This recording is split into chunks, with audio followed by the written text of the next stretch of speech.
மறுபடியும் முதல்ல இருந்தேவா அப்படிங்கிறது மாதிரி மறுபடியும் துரியோதனே திட்டம் போடுறான். இவங்களோட முக்கியமான ஆசாமி பீமன் தான். இந்த பீமனை எப்படியாவது நம்ம போட்டு தள்ளிட்டோம்னா மத்தவங்க ஒரு கை பார்த்துடலாம். இப்படி அவன் சில திட்டங்கள் எல்லாம் வைக்கிறான். அயோக்கியத்தனமான திட்டங்கள் சிலதை சொல்றான்.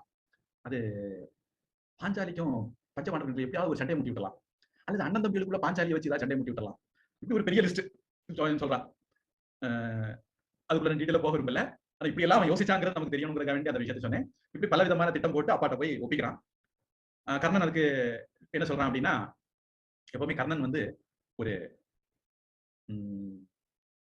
வார் மேனியாக், ஒரு யுத்த விரும்பி. அவனுக்கு எப்பவுமே சண்டை போடணும். துரியோதனனுக்கு அவன் பிராக்டிகலான ஆள், சண்டை போட்டு ஜெயிக்க முடியாது தெரியும். அதனால அவன் எல்லாம் குறுக்கு வழியை யோசிப்பான். இவன் சொன்ன குறுக்கு வழியெல்லாம் கேட்டு கர்ணன் சொல்லுவான், இதெல்லாம் நீ ஏற்கனவே பல தடவை முயற்சி பண்ணியாச்சு. இந்த அவங்க எல்லாம் பிள்ளைப்பூச்சி மாதிரி இருந்த காலத்திலேயே, சின்ன குட்டி குட்டி பசு பயல்களா இருந்த காலத்திலேயே நீ அவங்களை எப்படி எல்லாம் கொள்ள முயற்சி பண்ண, அதெல்லாம் நடக்கல. அவங்களுக்கு விதி, தெய்வ சக்தி, புண்ணியம் துணை நிக்குது, அதெல்லாம் நடக்கல. அது மாதிரி அவங்க ரொம்ப தார்மியமானவங்க, அதனால அவங்களுக்குள்ள சண்டையை நீ உண்டாக்க முடியாது. அப்புறம் திரௌபதி மூலமாக சண்டையை உண்டாக்க முடியும்னா அதுவும் பஞ்சபாண்டவர்கள் விஷயத்துல நடக்காது.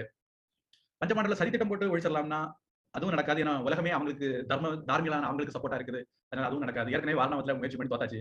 இப்படி துரியோதன ஒவ்வொரு திட்டத்தையும் சொல்லி அதெல்லாம் சாத்தியம் இல்லை அப்படிங்கிறதுக்கு கர்ணன் காரணங்களையும் சொல்லிட்டு, கர்ணனுடைய அந்த அனாலிசிஸ் நல்லா தான் இருக்கு, நீங்க படிச்சு பார்க்கலாம். அவன் சொல்றான், நம்ம அதனால சண்டை போட்டு அவங்களை தோக்கடிச்சுவோம் அப்படின்ட்டு. இதெல்லாம் கேட்டு திருதராஷ்டிரன் சொல்றான், எதுக்கும் பீஷ்மர், துரோணர், விதுரன் எல்லாம் கேட்டுக்குவோம் அப்படின்ட்டு. அவங்க கிட்ட கேட்ட போது அவங்க சொல்லிடுறாங்க,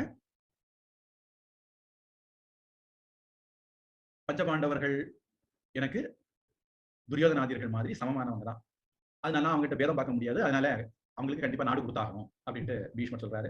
பீஷ்மர் சொல்றதுதான் தர்மமானது அப்படின்னு துரோணர் சொல்றாரு. அவங்க ரெண்டு பேரும், கர்ணன் அவங்க ரெண்டு பேரையும் பழிச்சு பேசுறான். ஒரு வீட்டுல சாப்பிட்டுக்கிட்டு அடுத்தவங்களுக்கு இது பண்றாங்க அப்படிங்கிற மாதிரி கர்ணன் இந்த இடத்துல பேசுறான். அதுக்கு பீஷ்மர் துரோணர் எதுவும் துரோணர் அவனை கண்டிக்கிறாரு. பீஷ்மர் ஒண்ணுமே சொல்லல, தெரியுமே அவனுக்கு சுபாவமே அப்படித்தானே, அதனால என்னமோ இல்ல குந்திக்கு பிள்ளையாச்சுன்னு ஒரு பாசமோ என்னமோ, பீஷ்மர் ஒன்றும் சொல்லல.